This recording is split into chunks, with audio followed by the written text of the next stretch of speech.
Kulo udukhalatha sengikhona sengiphathi kuyona i-channel yakhe hamba phambili inkezo mina kuveze ngintuthu ngakho malo bathi ilasbon amagumede mhlawumbe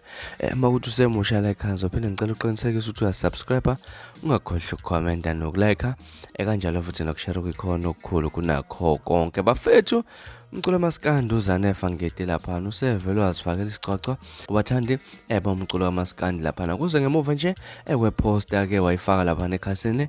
lakhe la ku Facebook lapha nebonakala ngathi kade ebhekise komunye uwoza kwabo lapha nokumthandeni umfoka amanqele. Uzokhumbuleka ukuthi ke umthandeni umfoka amanqele kuyonekela lapha ngenkunzi yenkomo lapha ngantathi insizwa lapha noMntuyenziwa isefinile iminyama lapha idlulele ubabayo umzala lapha bese ke uZanefa nepost abantu abaningi abathe mangabayifunda babona ngathi ibheke lapho ke lapha nebhalwe kanjani ukuthi mangathiwa engahlelwe isifo angifune maskandi la ozongikhalisa ngedunyane eligulayo. Ubhale kanjalo ke lapha uZanefa umfoka ngeti ngenile ke ama comment amaningi impela egxeka le post abona ngathi uZanefa uyibhekise lapha kumthandeni umfoka amanqele. Abanye impela bathi waze wangakhombisa ukukhula wendoda yini lena oyibhalayo baningi nje impela kodwa ngiqaphelele abantu abaningi abathe mangabe impela bakhomenta bakhombisa ukungahambelani naye. Abanye basho nokusho impela ukuthi yazi bengekusupport impela kokunye okubhalayo lapha mangabe ugxeka lapha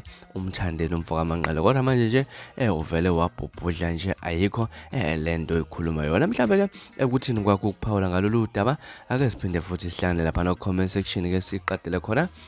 le ndaba ngaze ukuthi ke izona ezihamba phambili ningakhohlwa ukusubscribe nokulike kanjalo futhi nokushare kuyikhona okukhulu kunakho konke bese nisiphatha kahle nibe nosuku lumnandi ngithanda kakhulu.